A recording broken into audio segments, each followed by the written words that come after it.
waftigii ballaadhnaa ee uu hogaaminayay madaxweynaha qaranka Soomaaliland mudane Axmed Maxamed Maxamuud Silaanye ee muddooyinkii ugu dambeeyay socdaalka xogogaal noqoshada xaaladda dhabta ee abaaraha ku marayay gobolada bariga Soomaaliland ayaa gaadhay magaalada madaxda gobolka Sanaag ee Cerigaba kadib markii habeenkii xalay ay waftiga madaxweynuhu ay u hoydeen degmada Ceelafweyn oo ka tirsan gobolka Sanaag.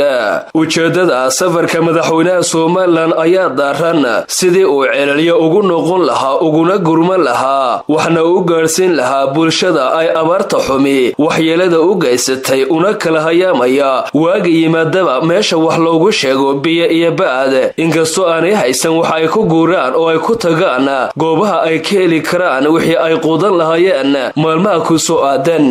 madaxweynaha jamhuuriyadda Soomaaliland mudane Axmed Silaanye ayaa si mugyo miisaan leh oo aan hore loo arag loogu soo dhaweeyay duleedka magaalada Cerigaba kuwaasoo maamulka heer gobol iyo degmo iyo shacabka xariirta ee reer Sanaag ay kaga dareen celiyeen waxqabadka muuqda ee madaxweyne Axmed Maxamed Silaanye ka bineeyay gobolka Sanaag hormoodna ay u tahay jidka dheer ee isku xidha gobolada Togdheer iyo Sanaag taasoo ka mid ahayd barnaamijkii waxqabad ee uu talada dalka ku hantay xisbiga midnimada iyo horumarka Soomaaliland ee kulmiye kaasoo ka dhabeeyay in bulshada gobolka Sanaag uu horseedo inuu dhiso wada ay ku dhici kari waayeen dawladihii kala dambeeyay waxaana shacabka reer Sanaag ay kaga jawaabeen waxqabadka ifaya ee xukuumadda maanta jirta iyo xisbigeeda kulmiye ay ka hirgelisay gobolka Sanaag. kumanaan kamid ah dadweynaha ku dhaqan magaalada Cerigaba ayaa madaxweynaha Soomaaliland iyo waftigiisa ku maamusay soo dhaweyn aanay u kala hadhin waxaanay wadada hareeraheeda ay la taagnaayeen caleemo qoyan sacab calanka qaranka jamhuuriyadda Soomaaliland waxaana wajiyadooda ka muuqatay jacayl iyo taageero ay u hayaan madaxweynaha Soomaaliland iyo waftiga uu horkacayay. inkasta oo madaxweynaha jamhuuriyadda Soomaaliland safarkiisu ahaa sidii ugu gurman lahaa dadka jilicsan ee abaartu ay ku dhacday haddana waxaa bulshada reer Cerigaba ay madaxweynaha Soomaaliland ay tusayeen sida ay ugu dhiirigelinayaan uguna garab taagan gargaaridda iyo caawinooyinka uu ka geysanayo dadka danyarta ee abaartu ay ka dhamaysay wixii adduunyo ay lahaayeen.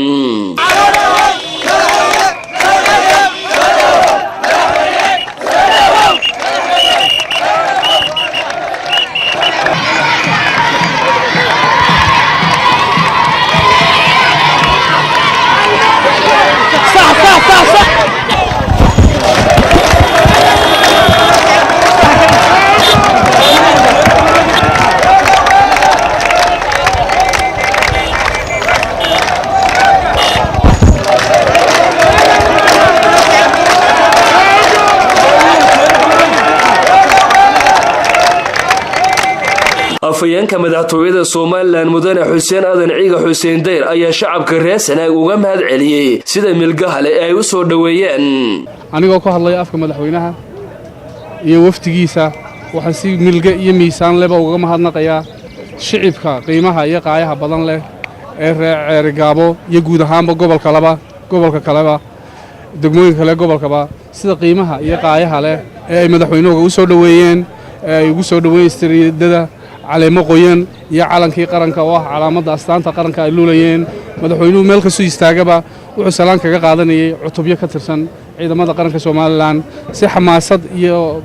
kalgacayl leh ayaa madaxweynaha gobolka Sanaag u soo dhaweeyeen gaar ahaan degmada Cerigaba si qiimo badan marka waxaan leenahay waad mahadsantiin shicibku madaxweynihiina ay soo dhaweeyay safarka madaxweynuhu wuxuu daaran yahay inuu la qaybsado dareenka iyo diifta abaaruhu ay kaga tageen guud ahaanba gobolka gaar ahaan afarta gobol ee bariga Soomaaliland. geesta kale madaxweynaha qaranka Soomaaliland mudane Axmed Maxamed Maxamuud Silaanye iyo waftiga uu hogaaminayay ayaa bulshada gobolka Sanaag kula tukaday garoonka kubadda cagta ee Cerigaba salaad roobdoona oo koreeyay lagu baryayay laguna weydiisanayay inuu raxmaadkiisa uu inoo shubo si uu inoogu naxariisto abaartana inoogana dulqaado inagana jabiyo. اللهم إنا نستغفرك ونتوب إليك فإنك كنت غفارا فأرسل السماء علينا مدرارا اللهم إن بالعباد والبهائم والبلاد والبهائم من الجوع والعطش والضنك ما لا نشكو إلا إليك. اللهم عجل لنا فرجك يا رب العالمين. اللهم لا تؤاخذنا بما فعلنا وبما فعل السفهاء منا. waxaana markii laga baxay labada ragcadood ee salaada roobdoonta halkaasi ka hadlay kana duceeyay culimo awdiinta. ندعو إلى الله سبحانه وتعالى أن يفرج عنا ما نحن فيه. اللهم ربنا ظلمنا أنفسنا وإن لم تغفر لنا وترحمنا. بنانكاسين فدنا إلهي بين برينا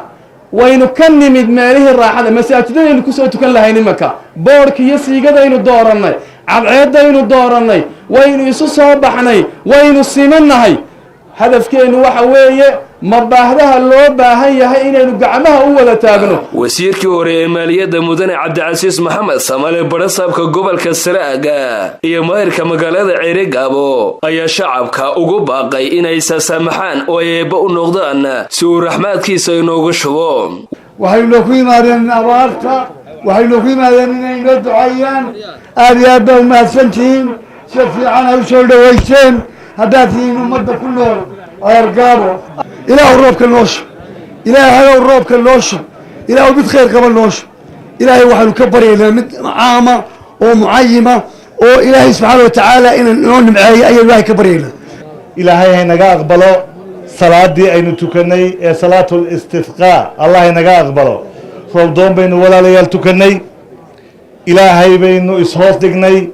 عدد داسين إلهي هوس شوكسني سببتنا وحي هيد ama ay tahay abaalaha dalkeena ka taagan iyo inagoo ilaahay baryayna oo ku baryayna quluub khaashica quluub ilaahay ka baqanayso cabsanaysa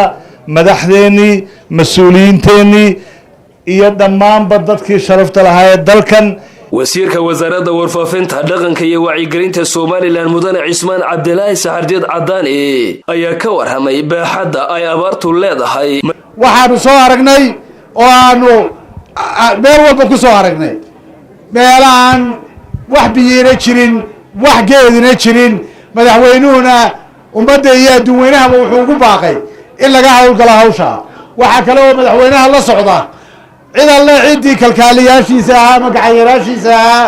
waxweeye intaasoo dhan waxay u socdaan madaxweynuhu u keenay si ay war indhaa dhaamaan la yidhi wasiir waliba iyo maxaan ku dhahdaa ciidanka oo dhan oo iyaga laftarkoodu gurmadkan ka qayb qaadanaya iyo taakulaynta abaaraha gidigood waxay u wada socdaan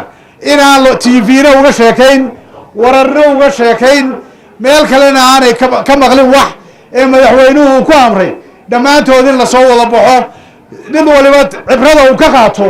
lagu hawlgalo. madaxweynaha jamhuuriyadda Soomaaliland mudane Axmed Maxamed Maxamuud Silaanya ayaa reer Sanaag u cadeeyay in ujeedada safarkiisu ay daaran tahay gurmad qaran waxaanu eeba ka baryay inuu raxmaadkiisa inoo shubo abaartana inooga dulqaado. aad iyo aad baan idinku mahadcelinaa